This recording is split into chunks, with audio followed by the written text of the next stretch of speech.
ಎಲ್ರಿಗೂ ನಮಸ್ಕಾರ. ನೀವು ನೋಡ್ತಾ ಇದ್ದೀರಾ ಸುದ್ದಿ ಸಮಯ ನ್ಯೂಸ್ ಚಾನಲ್. ಇದು ಡೆನ್ ನೆಟ್ವರ್ಕ್. ನಾನು ಮಹರ್ದೊಡ್ಡ ಕುಳಗಿ. ಮತ್ತೆ ಒಂದಿಷ್ಟು ಹೊಸ ಸುದ್ದಿಗಳನ್ನು ತೆಗೆದುಕೊಂಡು ನಾವು ನಿಮ್ಮ ಮುಂದೆ ಬರ್ತಾ ಇದ್ದೀವಿ. ಈ ದಿನದ ಪ್ರಮುಖ ಹೆಡ್ಲೈನ್ಸ್ಗಳನ್ನು ನೋಡ್ಕೊಂಡು ಬರೋಣ. ಸಂಪೂರ್ಣ ಒಳ ಮೀಸಲಾತಿ ಜಾರಿಯಾಗುವವರೆಗೆ ಹೊಸ ಹುದ್ದೆಗಳ ನೇಮಕಾತಿ ತಡೆ ಹಿಡಿಯಬೇಕೆಂದು ಆಗ್ರಹಿಸಿ ನಗರದಲ್ಲಿ ಪ್ರತಿಭಟನೆ. ಪ್ರವರ್ಗ ಎ ವರ್ಗಕ್ಕೆ 6% ಪ್ರಮಾಣದ ಹುದ್ದೆಗಳನ್ನು ಕಡ್ಡಾಯವಾಗಿ ನಿಗದಿಪಡಿಸಿ ನೇಮಕಾತಿ ಪ್ರಕ್ರಿಯೆ ಕೈಗೊಳ್ಳಲು ಜಿಲ್ಲಾ ಮಾದಿಗ ಸಂಘಟನೆಗಳ ಒಕ್ಕೂಟ ಆಗ್ರಹ. ಕನ್ಹೇರಿ ಸ್ವಾಮಿ ಪಕ್ಕ ರಾಜಕಾರಣಿ, ಕಾವಿ ತೊರೆದು ಖಾಕಿ ಉಡಲಿ, ಭಾವಿ ಮುಖ್ಯಮಂತ್ರಿ ಎಂಬ ಕಟೌಟ್ಗಳು ರಾರಾಜಿಸ್ತಾ ಇವೆ. ಓಂಪ್ರಕಾಶ್ ರೊಟ್ಟೆ. ಬಸವ ತತ್ವ ಪ್ರಚಾರಕರಿಗೆ ಸರ್ಕಾರ ಭದ್ರತೆ ಒದಗಿಸಲಿ, ಬಸವ ತತ್ವ ಪ್ರಚಾರಕರು ಕೂಡ ಗಟ್ಟಿತನದಿಂದ ನಿಲ್ಲಲಿ, ಬಾಬು ಹನ್ನನಾಯಕ್. ರಾಜ್ಯದಲ್ಲಿ ಬೌದ್ಧ ಅಭಿವೃದ್ಧಿ ನಿಗಮ ಸ್ಥಾಪನೆಯಾಗಬೇಕು. Republican party of India Ambedkar ಪಕ್ಷದ ವತಿಯಿಂದ ಪತ್ರಿಕಾಗೋಷ್ಠಿ. ಸಿದ್ದರಾಮಯ್ಯ ದಲಿತ ರಾಮಯ್ಯ ಅಲ್ಲ, ದಲಿತ ದ್ರೋಹಿ ರಾಮಯ್ಯ ಆಗಿದ್ದಾರೆ. ಪ್ರಕಾಶ್ ರಾವಣ್. ದಲಿತರಿಗೆ ಸ್ಮಶಾನ ಭೂಮಿ ಒದಗಿಸಲು ಆಗ್ರಹ. ಇಂದಿನ ಒಂದಿಷ್ಟು ವಾರ್ತೆಗಳ ವಿವರಗಳನ್ನು ನೋಡ್ಕೊಂಡು ಬರೋಣ. ಸಂಪೂರ್ಣವಾಗಿ ಒಳ ಮೀಸಲಾತಿ ಜಾರಿಯಾಗುವ ತನಕ ಹೊಸ ಹುದ್ದೆಗಳ ನೇಮಕಾತಿಯನ್ನು ತಡೆ ಹಿಡಿಯಬೇಕೆಂದು ಆಗ್ರಹಿಸಿ ಬೀದರ್ ನಗರದಲ್ಲಿ ಬೀದರ್ ಜಿಲ್ಲಾ ಮಾದಿಗರ ಸಂಘಟನೆಗಳ ಒಕ್ಕೂಟದ ಪ್ರಮುಖರು ಬೃಹತ್ ಪ್ರತಿಭಟನೆಯನ್ನು ನಡೆಸಿದರು. ನಗರದ ಅಂಬೇಡ್ಕರ್ ವೃತ್ತದಲ್ಲಿ ಪ್ರತಿಭಟನೆ ಕೈಗೊಂಡ ಪ್ರಮುಖರು ಕೃತಕ ಪುತ್ಥಳಿಗೆ ಬೆಂಕಿಯನ್ನು ಹಚ್ಚಿ ತಮ್ಮ ಆಕ್ರೋಶವನ್ನು ಹೊರಹಾಕಿದ್ದಾರೆ. ನ್ಯಾಯಮೂರ್ತಿ ಎಚ್ ನಾಗಮೋಹನ್ ದಾಸ್ ಆಯೋಗದ ಶಿಫಾರಸಿನಂತೆ ಪ್ರತಿ ನೇಮಕಾತಿಯಲ್ಲಿ 6, 6 ಮತ್ತು 5ರ ಒಂದು ಪ್ರಮಾಣದಂತೆ ಪ್ರವರ್ಗ ಎ ವರ್ಗಕ್ಕೂ ಕೂಡ 6% ಹುದ್ದೆಗಳನ್ನು ಕಡ್ಡಾಯವಾಗಿ ನಿಗದಿಪಡಿಸಿದ ನಂತರವೇ ನೇಮಕಾತಿ ಮಾಡಿಕೊಳ್ಳಬೇಕೆಂದು ಆಗ್ರಹ ಮಾಡ್ತಾರೆ. ರಾಜ್ಯ ಸರ್ಕಾರ ಕಡ್ಡಾಯವಾಗಿ ಶೈಕ್ಷಣಿಕ, ಔದ್ಯೋಗಿಕ ಕ್ಷೇತ್ರಗಳಲ್ಲಿ ಮಾದಿಗ ಸಮುದಾಯಕ್ಕೆ ಮೀಸಲಾತಿಯನ್ನು ಕಲ್ಪಿಸಬೇಕು. ಮಾದಿಗ ಸಮುದಾಯದ ಒಳ ಮೀಸಲಾತಿ ಹೋರಾಟಗಾರರ ಮೇಲಿರುವಂಥ ರೌಡಿ ಶೀಟರ್ ಕೇಸ್ಗಳನ್ನು ಸರ್ಕಾರ ಕೂಡಲೇ ಹಿಂಪಡೆಯಬೇಕೆಂದು ನಗರದಲ್ಲಿ ಪ್ರತಿಭಟನೆ ಮೂಲಕ ಸರ್ಕಾರಕ್ಕೆ ಆಗ್ರಹಿಸಿದರು. ಬಾರಿಸುತ್ತಾ ಬೊಬ್ಬೆ ಹೊಡೆಯುತ್ತಾ ನಗರದಲ್ಲಿ ಬೃಹತ್ ಪ್ರತಿಭಟನೆ ನಡೆಸಲಾಯಿತು. ನೂರಾರು ಮಾದಿಗ ಸಂಘಟನೆಗಳ ಒಕ್ಕೂಟದ ಪದಾಧಿಕಾರಿಗಳು ಪ್ರತಿಭಟನೆಯಲ್ಲಿ ಪಾಲ್ಗೊಂಡಿದ್ದರು.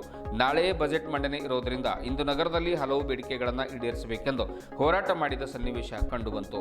ಇದೇ ವೇಳೆ ಪ್ರಮುಖರಾದ ಒಕ್ಕೂಟದ ಅಧ್ಯಕ್ಷ ಕಲ್ಲಪ್ಪ ವೈದ್ಯ, ಪ್ರಮುಖರಾದ ದೇವಿದಾಸ್ ತುಮಕುಂಟೆ, ಫರ್ನಾಂಡಿಸ್ ಇಪ್ಪಳಗಾವೆ, ರಾಜು ಕಡ್ಯಾಳ್, ಪೀಟರ್ ಶ್ರೀಮಂಡಲ್, ಪ್ರಭುರಾವ್ ತಾಳಮಡಗಿ, ಅಶೋಕ್ ಕಟ್ಟಿ, ಸೂರ್ಯಕಾಂತ್ ದಂಡಿ, ದತ್ತು ಸೂರ್ಯವಂಶಿ ಇವರೆಲ್ಲರ ಸಹಿಯುಳ್ಳ ಮನವಿ ಪತ್ರವನ್ನು ಜಿಲ್ಲಾಧಿಕಾರಿಗಳ ಮುಖಾಂತರ ಮುಖ್ಯಮಂತ್ರಿ ಸಿದ್ದರಾಮಯ್ಯನವರಿಗೆ ಸಲ್ಲಿಸಿದರು.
ಏನ್ ಮಾಡ್ಕೊಳ್ತದೆ? ಜನಗಣತಿ ಮಾಡ್ತು, ಜನಗಣತಿ ಮಾಡಿ ಅದರಲ್ಲಿ ಆರ್ಥಿಕವಾಗಿ, ಶೈಕ್ಷಣಿಕವಾಗಿ ಯಾರು ಹುಡುಗರು ಯಾರು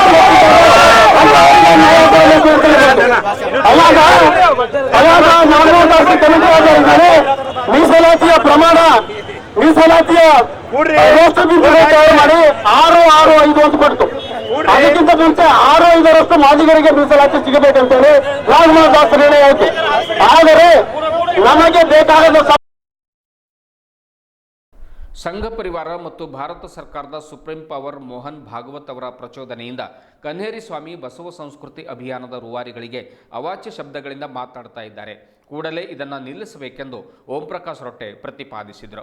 ನಗರದ ಜಿಲ್ಲಾ ಪತ್ರಿಕಾ ಭವನದಲ್ಲಿ ಗುರುವಾರ ಕರೆದ ಸುದ್ದಿಗೋಷ್ಠಿಯನ್ನು ಉದ್ದೇಶಿಸಿ ಮಾತನಾಡಿರುವಂಥ ಅವರು ಬಸವ ತತ್ವ ಪ್ರಚಾರಕರಾದ ನಿಜಗುಣ ಪ್ರಭು ಸ್ವಾಮಿಗಳು, ಸಾಣೆಹಳ್ಳಿ ಶ್ರೀಗಳಿರಬಹುದು ಹಾಗೂ ಗದಗ ಶ್ರೀಗಳಿರಬಹುದು, ಇನ್ನಿತರ ಬಸವ ತತ್ವ ಪ್ರಚಾರಕರು ಆ ಒಂದು ಬನಹಟ್ಟಿ ಸಮಾವೇಶದಲ್ಲಿ ಒಂದು ಪ್ರಚಾರಕರಿಗೆ ಹೊಡಿ ಬಡಿ ಕಡಿ ಎನ್ನುವಂಥ ಶಬ್ದವನ್ನು ಬಳಸಿ ದ್ವೇಷದ ಭಾಷಣ ಮಾಡ್ತಾ ಇದ್ದಾರೆ ಕನ್ನೇರಿ ಶ್ರೀಗಳು.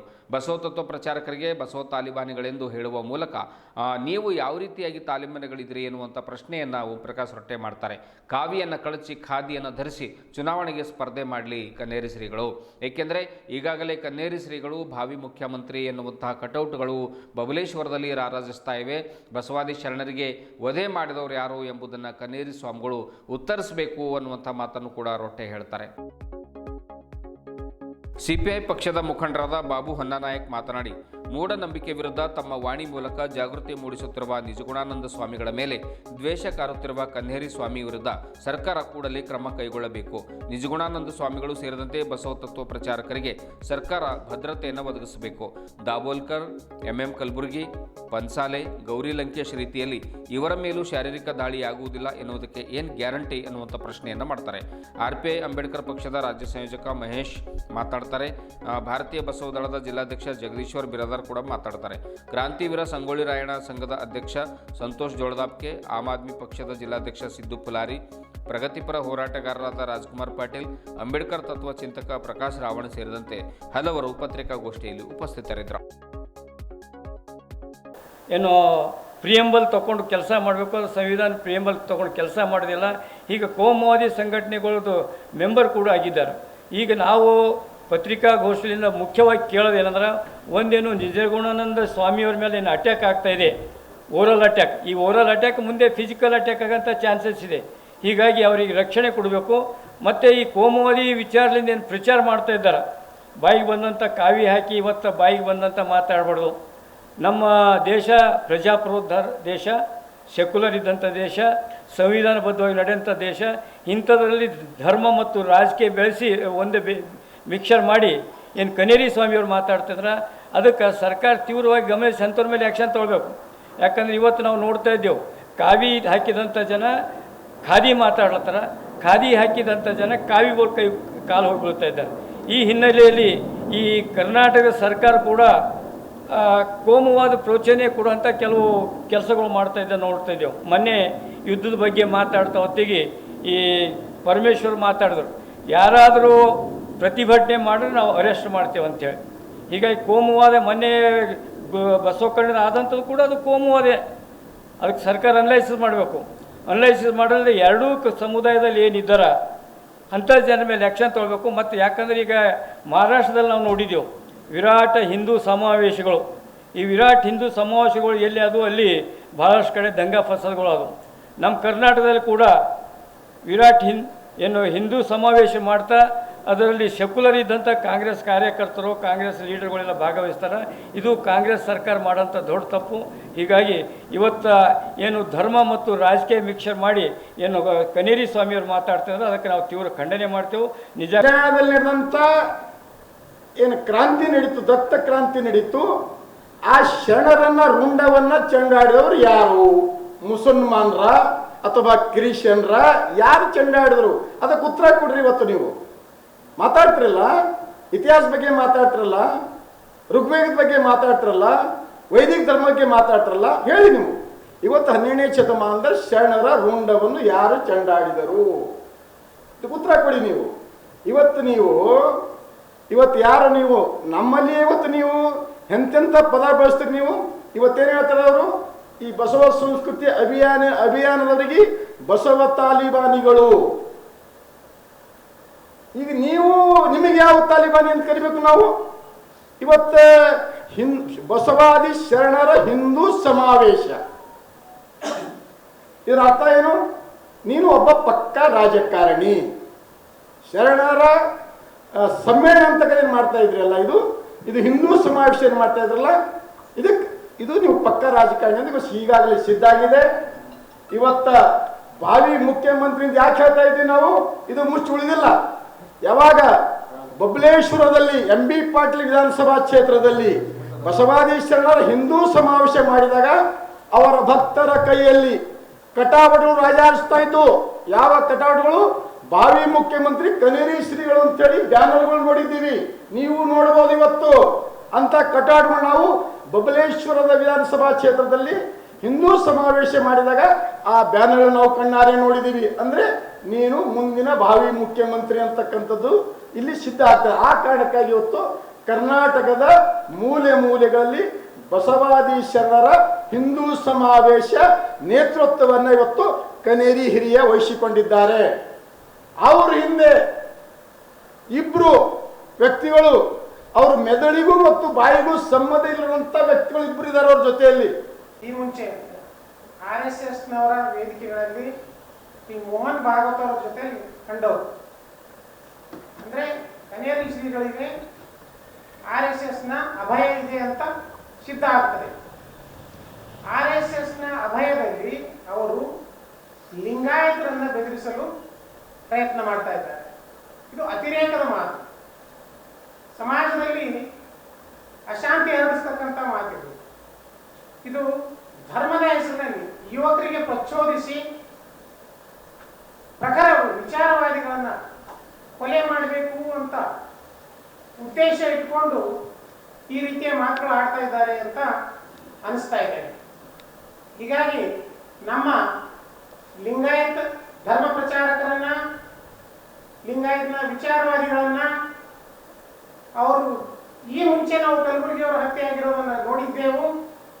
ಇನ್ನು ಮುಂದೆ ಯಾವುದೇ ಧರ್ಮ ಪ್ರಚಾರಕರು ವಿಚಾರವಾದಿಗಳ ಬಗ್ಗೆ ಇಂಥ ಬೆದರಿಕೆಗಳು ಬಂದಾಗ ನಾವು ಲಿಂಗಾಯತರಲ್ಲಿ ಆತಂಕ ಆಗುವುದು ಸಹಜ. ಈ ಮುಖಾಂತರ ನಾವು ಸರ್ಕಾರದಲ್ಲಿ ಬೇಡಿಕೆ ಇಡೋದೇನೆಂದ್ರೆ, ನಮ್ಮ ಲಿಂಗಾಯತ ವಿಚಾರವಾದಿಗಳು ಹಾಗೂ ಧರ್ಮ ಪ್ರಚಾರಕರಿಗೆ ಬಹಿರಂಗವಾಗಿ ಬೆದರಿಕೆ ಕೊಡ್ತಾ ಇದ್ದಾರೆ. ಇವರಿಗೆ ರಕ್ಷಣೆ ನೀಡಬೇಕು. ಹಾಗೆಯೇ ಇಂತಹ ಕೋಮು ಕ್ರಿಮಿಗಳ ಮೇಲೆ ಕಾನೂನು ಕ್ರಮ ತೆಗೆದುಕೊಂಡು ಇವರುಗಳಿಗೆ ಸಮಾಜದಲ್ಲಿ ಬಹಿರಂಗವಾಗಿ ಬಿಡದೇನೆ ಇವರಿಗೆ ಸರ್ಕಾರವು ಕಾನೂನು ಕ್ರಮ ತೆಗೆದುಕೊಂಡು ಇವರಿಗೆ ಜೈಲಿನಲ್ಲಿ ಬಂಧಿಸಿಡಬೇಕು. ಇಲ್ಲಾಂದ್ರೆ ಇವರಿಂದ ಪ್ರಚೋದನೆ ಪಡೆದು ಬೇರೆ ಬೇರೆಯವರು ಕೂಡ ಈ ರೀತಿಯಾಗಿ ಮಾಡತಕ್ಕಂಥ ಒಂದು ಸಾಧ್ಯತೆಗಳಿವೆ. ಅದಕ್ಕೆ ಈ ಮುಖಾಂತರ ನಾವು ಸರ್ಕಾರ ಬೇಡಿಕೆ ಇಡೋದೇನೆಂದ್ರೆ, ಇಂತಹ ಕೋಮು ಕ್ರಿಮಿಗಳ ಮೇಲೆ ಸರ್ಕಾರ ಸ್ವ ಆಸಕ್ತಿಯಿಂದ, ಸ್ವ ಇಚ್ಛೆಯಿಂದ ಕ್ರಮ ಕೈಗೊಳ್ಳಬೇಕು. ಹಾಗೂ ಸಮಾಜದಲ್ಲಿ ಅಶಾಂತಿಯನ್ನು ಹರಡೋದಕ್ಕೆ ನಿಲ್ಲಿಸುವಂತ, ತಡೆಯುವಂತ ಪ್ರಯತ್ನ ಸರ್ಕಾರದ ಕಡೆಯಿಂದ ಆಗಬೇಕು ಅಂತ ಈ ಮುಖಾಂತರ ತಮ್ಮಲ್ಲಿ ಹೇಳುತ್ತೇವೆ. ಧನ್ಯವಾದ. ರಾಜ್ಯದಲ್ಲಿ ಬೌದ್ಧ ಅಭಿವೃದ್ಧಿ ನಿಗಮ ಸ್ಥಾಪಿಸಿ ಅನುದಾನ ಮೀಸಲಿಡಬೇಕೆಂದು ರಿಪಬ್ಲಿಕನ್ ಪಾರ್ಟಿ ಆಫ್ ಇಂಡಿಯಾ ಅಂದರೆ ಅಂಬೇಡ್ಕರ್ ಪಕ್ಷದ ರಾಜ್ಯ ಸಂಯೋಜಕ ಮಹೇಶ್ ಗೋರ್ನಾಳ್ಕರ್ ಸರ್ಕಾರಕ್ಕೆ ಒತ್ತಾಯ ಮಾಡಿದರು. ಈ ಕುರಿತು ನಗರದ ಜಿಲ್ಲಾ ಪತ್ರಿಕಾ ಭವನದಲ್ಲಿ ಕರೆದ ಸುದ್ದಿಗೋಷ್ಠಿಯನ್ನು ಉದ್ದೇಶಿಸಿ ಮಾತನಾಡಿರುವಂಥ ಅವರು, ಸರ್ಕಾರ ವಿವಿಧ ಬೇಡಿಕೆಗಳನ್ನು ಈಡೇರಿಸಬೇಕೆಂದು ಒತ್ತಾಯ ಮಾಡ್ತಾರೆ. ಪರಿಶಿಷ್ಟ ಜಾತಿ, ಪರಿಶಿಷ್ಟ ಪಂಗಡದ ಸಮುದಾಯದ ಸರ್ವಾಂಗೀಣ ಅಭಿವೃದ್ಧಿಗೆ 24% ಅನುದಾನವನ್ನು ಮೀಸಲಿಡಬೇಕು. ದಲಿತರಿಗಾಗಿ ಮೀಸಲಿಟ್ಟ ಅನುದಾನ ಅನ್ಯ ಕಾರ್ಯಕ್ಕೆ ಯಾವುದೇ ಕಾರಣಕ್ಕೂ ಕೂಡ ಬಳಸಬಾರದು. ಒಂದು ವೇಳೆ ಏನಾದರೂ ಬಳಸಿದರೆ ಅಂತಹ ಜನಪ್ರತಿನಿಧಿಗಳ ವಿರುದ್ಧ ಅಟ್ರಾಸಿಟಿ ಕೇಸ್ ದಾಖಲಿಸ್ತೇವೆ. ಕರ್ನಾಟಕದಲ್ಲಿ ಬೌದ್ಧ ಅಭಿವೃದ್ಧಿ ನಿಗಮ ಸ್ಥಾಪನೆ ಮಾಡಬೇಕು. ಆಮೇಲೆ RP ಅಂಬೇಡ್ಕರ್ ಪಕ್ಷದ ಜಿಲ್ಲಾಧ್ಯಕ್ಷ ಪ್ರಕಾಶ್ ರಾವಣ ಅವರು ಕೂಡ ಮಾತಾಡ್ತಾರೆ. ಸಿದ್ದರಾಮಯ್ಯನವರು ಅನ್ನರಾಮಯ್ಯನೂ ಅಲ್ಲ, ಅವರು ದಲಿತ ರಾಮಯ್ಯನೂ ಅಲ್ಲ, ಅವರು ದಲಿತ ದ್ರೋಹಿ ರಾಮಯ್ಯ ಆಗಿದ್ದಾರೆ ಅನ್ನುವಂಥ ಮಾತನ್ನು ಕೂಡ ಹೇಳ್ತಾರೆ. ಪಕ್ಷದ ರಾಜ್ಯ ಸಮಿತಿ ಸದಸ್ಯೆ ಗಂಗಮ್ಮ ಫುಲೆ ಮಾತಾಡ್ತಾ, ದಲಿತ ಮಹಿಳೆಯರ ಮೇಲೆ ಆಗುತ್ತಿರುವ ಅನ್ಯಾಯವನ್ನು ಸರ್ಕಾರ ತಡೆಹಿಡಿಯಬೇಕು. ತಪ್ಪಿತಸ್ಥರ ವಿರುದ್ಧ ಕ್ರಮ ಆಗುತ್ತಿಲ್ಲ, ತನಿಖೆಯೂ ಆಗುತ್ತಿಲ್ಲ. ದಲಿತರ ಓಣಿಗಳಲ್ಲಿ ಮೂಲಭೂತ ಸೌಕರ್ಯಗಳನ್ನು ಕಲ್ಪಿಸಬೇಕು. ದುಶ್ಚಟಗಳಿಂದ ಯುವಕರು ಹಾಳಾಗುತ್ತಿರುವ ಕಾರಣ ಸಾರಾಯಿ, ಗುಟ್ಕಾ, ಮಟ್ಕಾ ಇವುಗಳನ್ನು ಬಂದ್ ಮಾಡಬೇಕೆಂದು ಸರ್ಕಾರಕ್ಕೆ ಆಗ್ರಹಿಸಿದರು. ಪತ್ರಿಕಾಗೋಷ್ಠಿಯಲ್ಲಿ ಪಕ್ಷದ ಕಲಬುರಗಿ ವಿಭಾಗೀಯ ಮಹಿಳಾ ಕಾರ್ಯಾಧ್ಯಕ್ಷೆ ಉಷಾಬಾಯಿ ಬನ್ಸೋಡೆ, ಜಿಲ್ಲಾ ಮಹಿಳಾ ಪ್ರಧಾನ ಕಾರ್ಯದರ್ಶಿ ಶಶಿಕಲಾ ಶರ್ಮಾ, ಬೀದರ್ ಮಹಿಳಾ ತಾಲೂಕು ಅಧ್ಯಕ್ಷೆ ಸೋನಮ್ಮ ಕಸ್ತೂರೆ ಸೇರಿದಂತೆ ಇನ್ನಿತರರು ಉಪಸ್ಥಿತರಿದ್ದರು. ರಾಜ್ಯ ಸಂಯೋಜಕರಾದ ಮಹೇಶ್ ಗೊರಳ್ಕರ್ ಅವ್ರು ಹೇಳ್ದಂಗೆ ಸರ್ಕಾರಿ ಶಾಲೆ ಮುಚ್ಚಬಾರ್ದು, ಅಂತರ್ಜಾತೀಯ ವಿಭಾಗಗಳಲ್ಲಿ ಪ್ರೋತ್ಸಾಹನ ಹೆಚ್ಚಿಗೆ ಮಾಡಬೇಕು. ಮತ್ತು ನಮ್ಮ ಕಲ್ಯಾಣ ಕರ್ನಾಟಕದಾಗ ಭಾಳ ದಿಗ್ಗಜ ನಾಯಕರು ನಮ್ಮದೇ ಜಿಲ್ಲೆಯಲ್ಲಿ 2 ಮಂತ್ರಿಗಳಿದ್ರು ಕೂಡ ನಮ್ಮಲ್ಲಿ ಕಾರ್ಖಾನೆಗಳಿಲ್ಲ. ಇದ್ರೂ ಕೂಡ ನಮ್ಮಲ್ಲಿ ನಮ್ಮ ಯುವಕರು ಬೇರೆ ರಾಜ್ಯದ ಹೈದರಾಬಾದು, ತೆಲಂಗಾಣ ಆ ಕಡೆ ಎಲ್ಲ ಹೋಗಿ ದುಡಿಬೇಕಾಗ್ತಾ ಇದೆ. ಹಾಗಾಗಿ ದಯಮಾಡಿ ನಮ್ಮ ಕಲ್ಯಾಣ ಕರ್ನಾಟಕ ಭಾಗದ ಬೀದರ್ನಲ್ಲಿ ಕೂಡ ಕಾರ್ಖಾನೆ ತರುವ ನಿಟ್ಟಿನಲ್ಲಿ ಕೆಲಸ ಮಾಡಿರಿ ಕರ್ನಾಟಕ ಸರ್ಕಾರದ ವತಿಯಿಂದ. ಅದೇ ರೀತಿ ಬೌದ್ಧ ಅಭಿವೃದ್ಧಿ ನಿಗಮ ಸರ್ಕಾರ ರಚನೆ ಆದಾಗಿನಿಂದ ಇದರ ಬೇಡಿಕೆ ಇದೆ. ಕಾಂಗ್ರೆಸ್ ಸರ್ಕಾರ ಮತ್ತು ನಾವು ಇದರ ಬಗ್ಗೆ ನಾವು ಗಮನ ಹರಿಸಿ ಇದರ ಬಗ್ಗೆ ತಿಳ್ಕೊಂಡು ಮಾಡ್ತೀವಿ ಅಂತ ಕೂಡ ಹೇಳಿದ್ದಾರೆ. ಹೀಗಾಗಿ ಗೌರವರಿಗೆ Republican party of India Ambedkar ಪಕ್ಷದ ವತಿಯಿಂದ ಸ್ವಾಗತವನ್ನು ಕೋರ್ತಾ, ನಾಳೆ ಕರ್ನಾಟಕದ ಮಾನ್ಯ ಮುಖ್ಯಮಂತ್ರಿಗಳು ಬಜೆಟನ್ನು ಮಂಡನೆ ಮಾಡಲಿದ್ದಾರೆ. ಇವತ್ತು ನಮ್ಮ ಬೇಡಿಕೆಗಳು ಸರ್ಕಾರಗಳು ಅವರೇ ಒಂದು ಅಧಿಕಾರ ನಡೆಸುವಾಗ ಸಮೀಕ್ಷೆ ಮಾಡಿ ಏನು ಜನರಿಗೆ ಬೇಕು ಬೇಡ ಅನ್ನೋದು ಮಾಡುವಂಥ ಕರ್ತವ್ಯ ಅವ್ರದ್ದು ಆಗಬೇಕು, ಡ್ಯೂಟಿ ಅವ್ರದ್ದು. ಆದರೆ ಎಲೆಕ್ಷನ್ದಲ್ಲಿ ಮ್ಯಾನಿಫೆಸ್ಟೋವನ್ನು ಕೊಡ್ತಾರೆ, ಅದನ್ನು ಕೂಡ ಪರಿಪೂರ್ಣವಾಗಿ ಮುಟ್ಟದೇ ಇರುವಂಥ ಕೆಲಸಗಳು ಏನು ಸರ್ಕಾರ ಅಧಿಕಾರಕ್ಕೆ ಬಂದ ಮೇಲೆ ವ್ಯವಸ್ಥಿತವಾಗಿ ದಲಿತರಿಗೆ, ಬಡ ಜನರಿಗೆ, ಎಲ್ಲ ಜಾತಿಯ ಬಡ ಜನರಿಗೆ ಅನ್ಯಾಯ ಮೋಸ ಮಾಡುವಂಥ ಕೆಲಸ ಕೇಂದ್ರ ಸರ್ಕಾರ ಆಗಿರ್ಬೋದು, ರಾಜ್ಯ ಸರ್ಕಾರಗಳು ಮಾಡ್ತಾ ಇದೆ. ಇವತ್ತು ಸರ್ಕಾರಿ ಶಾಲೆಗಳು ಮುಚ್ಚುವಂಥ ಪ್ರಯತ್ನ ರಾಜ್ಯ ಸರ್ಕಾರ ಮಾಡ್ತಾ ಇದೆ. ಯಾವುದೇ ಕಾರಣಕ್ಕೂ KPS ಸ್ಕೂಲ್ದು ನೆಪ ಹೇಳಿ ಯಾವುದೋ ಒಂದು ಸರ್ಕಾರಿ ಶಾಲೆ ಮುಚ್ಚಬೇಕನ್ನೋದು ಪ್ಲ್ಯಾನ್ ಮಾಡ್ತಾ ಇದ್ರಲ್ಲ, ಇದಕ್ಕೆ ನಮ್ಮದು ರಿಪಬ್ಲಿಕನ್ ಪಾರ್ಟಿ ಆಫ್ ಇಂಡಿಯಾ ಪಕ್ಷದ ವಿರೋಧ ಇದೆ. ಆಮೇಲೆ ಅಂತರ್ಜಾತಿ ವಿವಾಹಗಳಿಗೆಲ್ಲ ಹೆಚ್ಚೆಚ್ಚು ಪ್ರೋತ್ಸಾಹಧನ ಸಿಗಬೇಕು. ವಿಧವೆಯವರಿಗೆ ಯಾರಾದರೂ ಮದುವೆ ಆದ್ರೆ 5 ಲಕ್ಷ ರೂಪಾಯಿ ಕೊಡ್ತಾರೆ. ಅದು ಒಂದು ಮೌಢ್ಯತೆ ಕುಂತೋಗ್ಯದ ಎಲ್ಲರ ತಲೆಯಾಗ. ಆ ಒಂದು ಮೌಢ್ಯತೆ ತೆಗಿಲಿಕ್ಕೆ ಅದ್ರ ಬಗ್ಗೆ ಒಂದು ಅವೇರ್ನೆಸ್ ಮಾಡೋ ನೋಟಿಸ್ ಕೊಟ್ರೆ ಅವ್ರು ಗೌಡ ಅಂತಾರೆ, ನಿಮ್ಮ ಮುಂದೆ ಒಯ್ದು ಸುಟ್ಕೋರಿ ಅಂತ. ಯಾಕ ನಿಮ್ಮ ಅಪ್ಪನ ಆಳಿದ್ದೆವು, ನಮ್ಮ ಜಮೀನಿತ್ತು, ನಾ ಸಣ್ಣದಿಗಿರಿಸ್ತಕ್ಕ ಸುಡ್ಲಾಕ ಜಾಗ ಇಲ್ಲ, 4-5 ಎಕರೆ ಸರ್, ಪೂರ್ತಿ ಹೊಲ ಮಾಡಿಬಿಟ್ಟಾರ. ಅಲ್ಲಿ ಯಾರನ್ನೂ ಕೇಳೋರಿಲ್ಲ. ಕೇಳಕ್ಕೆ ಹೋದ್ರಂದ್ರೆ ಲಾಠಿ ತರ್ತಾರೆ, ಕೇಸ್ ಆಯ್ತದ. ಇನ್ನು ನಿಮ್ಮಲ್ಲಿ ದುಡ್ಡು ಇರ್ತಾವ, ಕೊಡ್ತೀರಿ, ಬಾಯಿ ಮುಚ್ಚಿಸ್ತೀರಿ, ನಾವೇನು ಮಾಡ್ಬೇಕು ಹೇಳಿ? ಈ ಥರ ಆಗಬಾರ್ದು ಸರ್. ಈ ಥರ ಏನು CM ಸಿದ್ದರಾಮಯ್ಯ ಸಾಹೇಬ್ರು ಏನು ಹೇಳಿದಾರ, ಯಾವುದನ್ನು ಕರೆಕ್ಟ್ ಮಾಡ್ತಾ ಇಲ್ಲ.